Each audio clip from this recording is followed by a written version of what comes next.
Hi, my name is Rachel Brewster. Welcome to Humor and Heels, my channel, which is where I do what I do best, which is tell random stories that hopefully make you laugh. This one's kind of gross, so if that's not your thing, you should probably move on. So this story is I currently live in my hometown with my mother. Insert long story here.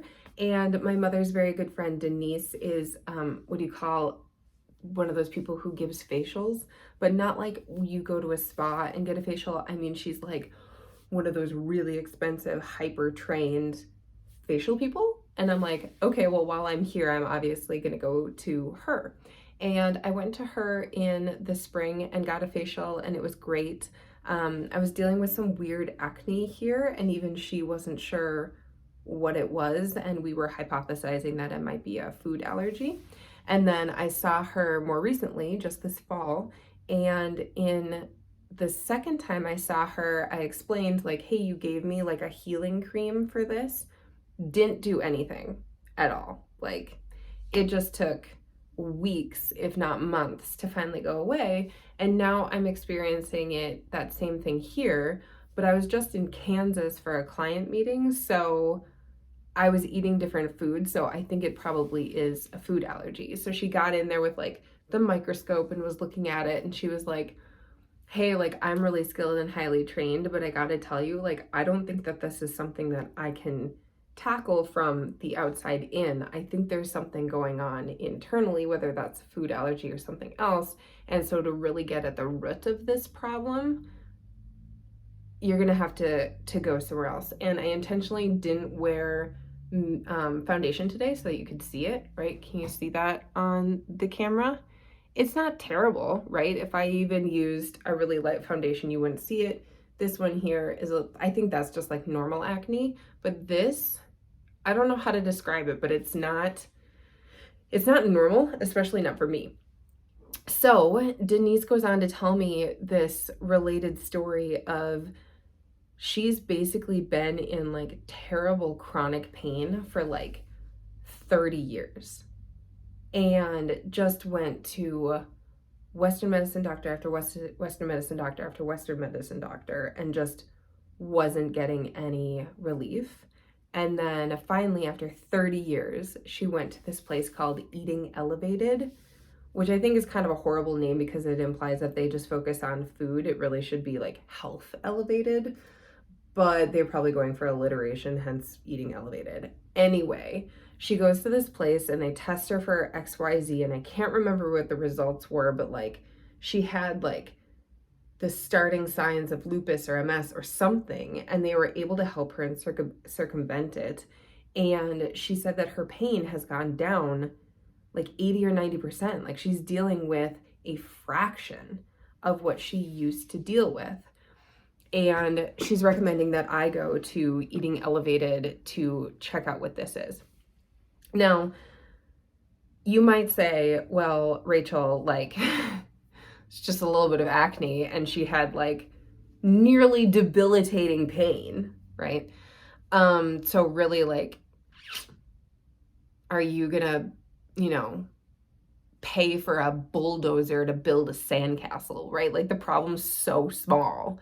Are you really gonna go to them? And my answer is yes, because Denise and I are similarly minded around traditional Western medicine.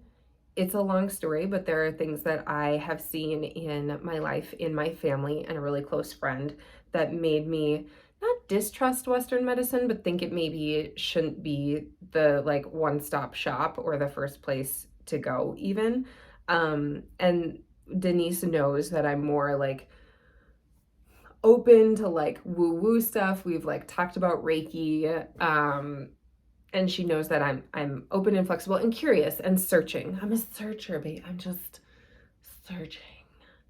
I don't know, like, I was curious at a minimum, and I would also say that I'm just smart enough to know when you're hearing wisdom, or like if somebody's been banging their head against a wall for 30 years and then finally discovers a cure or help, like, should probably listen to them. You know, whatever. That's a really long segue story to say that I went to this eating elevated place and it was an incredibly bizarre experience. So, first they did an intake and they were like, "Why are you here?" And I said, "Basically, I'm here because Denise recommended it and I'm willing to listen to my elders, to the wise women in my world." But also, like, here's a list of things that are super minor and I don't know if they're connected. But here's a couple. I don't know what you can help me with and what not. So obviously this was, the precipice and the reason for me coming and what made Denise recommend it.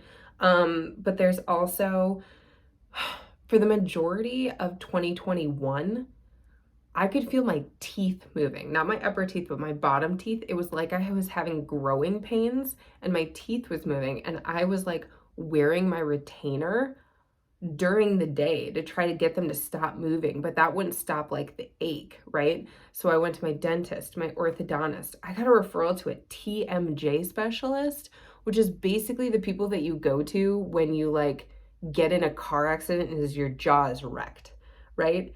And pretty much every single one of those were like, "I don't know what it is. I don't know what you're doing here. That'll be $500, please." Right? And I was like, okay, so I guess I'm just like gonna be living with and creeped out by the fact that I can feel my teeth moving. What? That's so weird. I have like this hip thing that has been chronic for over a decade. The pain is chronic and it sometimes shoots down into my knee, and when it's really bad it goes up into my low back. I only recently found a chiropractor who has the kind of skill or technique to be able to be helping me out, but if eating elevated can help me with this too and get at the root of the problem, that would be great. And there were a couple of like other random and minor things, and then I can't remember if she asked or if I brought up my feminine cycle. So this is where, if you don't really like gross things, like now's the time to probably tap out because it's not going to get better from here. And if you like want to skip the part about my feminine cycle, I would say fast forward the next like 3 minutes, okay? Because here we go. She asked me about my feminine cycle and I was like, well, my cycle is like 7 to 10 days. And I know that that's not common. I think most of my girlfriends have cycles that are like 3 to 5 days of menstruation. When I was younger, it was 7. And then just a couple of years ago, mine turned into 10. And that's been fun. Like, who doesn't love that, right? So for the first like 3 or 4 days, I get what I would call like brown blood. It's almost as if my body is like turning on and flushing out what like hadn't gotten out before. I don't know, but it's super manageable and light and like no big deal. Like, who cares, right? It's just kind of annoying. So I have like a 3 days where like my period's like, "I'm coming." And then it actually turns into like legitimate red blood and I need like, a light tampon and then a medium tampon and then a heavy tampon over the next like couple of days. And then sometimes I can feel when my body like turns on. And by that I mean, again, this is gross and I warned you, so you should have tapped out. I am gushing blood. There's this thing called overnight tampons. I go through them in 2.5 hours. And that goes on for like between 24 and 48 hours. So for a day or 2 days, I am gushing blood to the point where like I have some girlfriends who are in the medical field and they were like, "Do you have an iron deficiency? Like, how do you lose that much blood and live?" I'm like, "I don't know." This is what God gave me. And thank you for that blessing. And so if I am in tune with myself, I will know that, tonight and tomorrow night, I need to set an alarm to wake me up every 4 hours. So thank God it's not every 2 hours. I don't know why my body chooses to chill at night, but I really appreciate it. But I have to wake myself up in the middle of the night and deal with things, because if I don't wake up to that alarm or I forget to set it or whatever, I wake up to a murder scene. So that's fun. And so that goes on. So I get brown blood for a couple of days. It slowly ramps up. Then it goes boom. And then it like slowly comes back down. And that's my 10-day menstruation cycle. And then for even more funsies,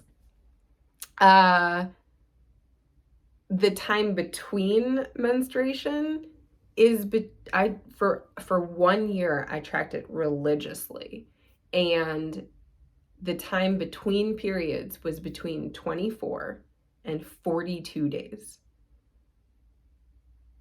anywhere in between, which means I literally don't know when my period is coming.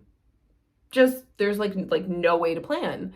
I was up with my girlfriends in Duluth one time. We were out at a restaurant and I went to go use the restroom and went, oh, I guess, does anyone have a tampon? Because I didn't plan for this, and apparently my period started today, and I looked at my calendar and my body had decided it was going to be 24 days this time. I'm like, either I need to borrow a tampon or we need to go to Target, because like, damn. Anyway, so I tell this story to the woman at Eating Elevated who's taking my intake, and her jaw is like on the floor. She's like, I'm sorry, what? Holy shit. I've heard a lot of people have like difficult feminine cycles, but I have never heard this story before. How did you not lead with that? You led with acne? It's like minor acne? And I was like, yeah, but you have to remember that when did I start my cycle? I was in November of 7th grade. What are you, 12? I think I was 12. I'm like, I've been dealing with this for decades. So yeah, it sucks, but I'm used to it, right? It's just, it's normal for me, and I just have to manage it. And like, what other solution is there, right? And I'm also really grateful because I don't get any like PMS, mood swings, cramps. Like, I don't have any of that. I just have to deal with the flow thing. Anyway, you get it. That's the first gross thing. There's a second one coming. So if you couldn't handle that, I would say now's the time to tap out of this video if you haven't.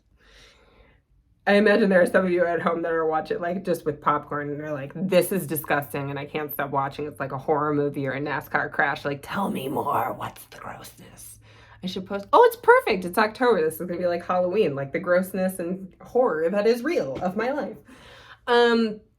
Okay, so we go through the intake and I listed all of those things, you know, acne, teeth moving, hip stuff, menstruation, and I can't remember a couple of other random things that I told her about. And then she laid me on the table, and here's where you have to be really okay with weird, right? Like, you have to just kind of like go with it, which is something that I think I'm pretty darn good at.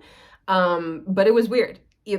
There have been experiences in my life, and this is one of them, where I was literally laying there thinking, this is weird, this is weird, this is fucking weird.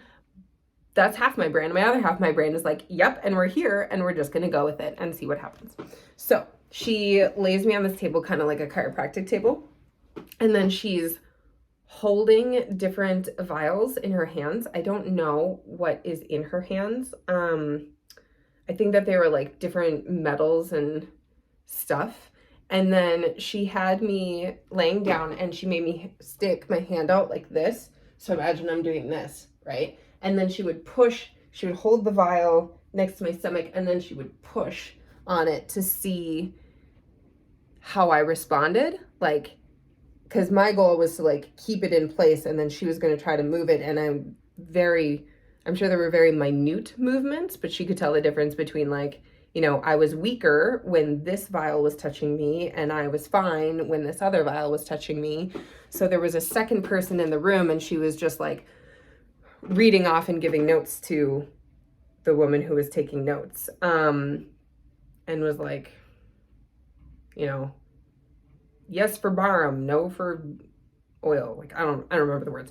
Anyway, and then she had me touch like my lower stomach, like my uterus, and she was like, she told the note taker, yep, her uterus is her priority because it could have been something else that was impacting my uterus, or the uterus could be the root of the problem, right? So her like touching me and holding vials over me. I told you it was weird. Just gonna go with it. Just go with it. She was like, yep, her uterus is her priority. And then she had me touch where would my left ovary and then my right ovary. And she said to the note taker, yeah, and her right ovary is her number one priority. So the uterus is the priority and the right ovary is the number one priority. I don't know what that means. I have no idea what that means. Does that mean that like my right ovary is like just hyperactive and is the one that's like like gushing? Like does it need healing? Is it just like overworked and taxed? I have no idea. Anyway, so then I sit up and she said, okay, we've gone through all of the files and you tested positive for bacteria, mold, and parasites. What is happening? So let's review those three. Number one, bacteria.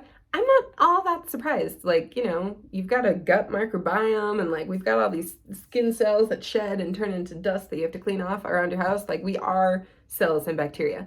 That one's not particularly surprising to me. Like, doesn't everyone have bacteria in their body? I guess she meant that you have bad bacteria. I don't know. Number two, the mold surprised me, and it definitely surprised her. She was like, do you live in an old house? And I like, how long have you been living in your current home? And I said 2 years. And she said, is it an old house? And I was like, no, it's my mom's house. It's like a new build, like brand new. And she was like, well, then it can't be that. And I said, well, my family has a cabin. We bought it in the 80s. My parents bought it in the 80s, but it was built in the 50s. And she was like, that could be it. That could be where the mold came from. So while I was sleeping at the cabin, I was inhaling mold or something. I don't know. And then the third one, the grossest, right? Parasites. Fuck. That's gross. Now this is gonna sound weird. It's definitely the grossest, but it was not surprising to me. The mold was more surprising to me than the parasites, and I'll tell you why. So I went to a like chakra garden place business just down the road that's now closed, but they did like bowls and like group meditation, and I don't know, I can't get down with bowls. They don't really like do anything for me, but it was like calming and fun and sweet. Anywho, one of the people who was there too and did the group meditation afterwards, they were talking to the organizer, and she was talking about how she and her daughter, I don't know how they found out, but they realized that they had parasites, or heard that a lot of people do have parasites and don't know, and they were drinking this elixir to get rid of them, and it's absolutely vile, like disgusting. She was talking about like how hard it was to like force yourself to, you know, take a shot of this shit like 3 times a day. But she said, one, something about like it comes out in your stools, you can like see it. And number two, she said, I didn't think that I had brain fog, but once we did the month cycle of the elixir and like got all of the bacteria out, she said, I didn't think that I had brain fog, but once we got done with it, my thinking was so clear. And it was a very interesting and obviously memorable story. And I remember thinking to myself, like, oh, I should look into that. That would be kind of cool if a lot of people theoretically have parasites. Like, what are you going to do? You take it, and if you have parasites, you're like, oh, fuck, that's disgusting, but at least they're out of you. Or alternatively, you like don't do it and never know, and then maybe that's worse. Anyway, to summarize, I went to this woo-woo, more Eastern medicine kind of a place called Eating Elevated. I was told that my uterus is fucked and my right ovary is the problem and needs some love and healing, little buddy, don't you? Oh, yes. And that I tested positive for bacteria, mold, and parasites. So that's fun.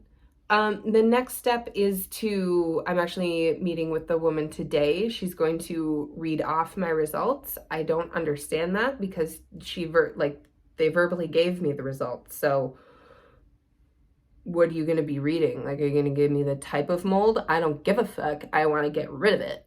Right? So I don't really understand why we're having this meeting. Like, why is there a week lag between the meeting where they diagnosed me and what the meeting now where they're gonna like give me the results? I'm like, can we just have both of those meetings last week and then this week you just like give me the shit that gets rid of all that crap? Por favor. Like, the sooner the better. Anyway, this is a story about me like seeking and figuring it out, and like it's so weird. And I was considering not telling this story because I'm putting it on YouTube, but I have like 4 viewers, so I don't really care. Don't know how many people will see it. What's my point? I think it's really interesting. I'm really curious if I've spent decades having like this nightmare cycle that I've just always assumed is normal for me. Like, can you do something that would change that and make that not so nightmarish? That'd be nice. And also, how do we get rid of bacteria, mold, and parasites? And how will I feel or look different afterwards, right? Like, is this stuff gonna go away? Is that the bacteria? Will I have the brain clarity that this random woman had once the parasites are out? Mysteries of the world and the universe. That's my story for the day, and I will, poke around on my channel if you're finding this in the future, and I'll give you an update about both the reading and hopefully the remedy and elixir for like getting it out. Okay, that's it. That's my story. And I'll tell you another story another time. Okay, bye.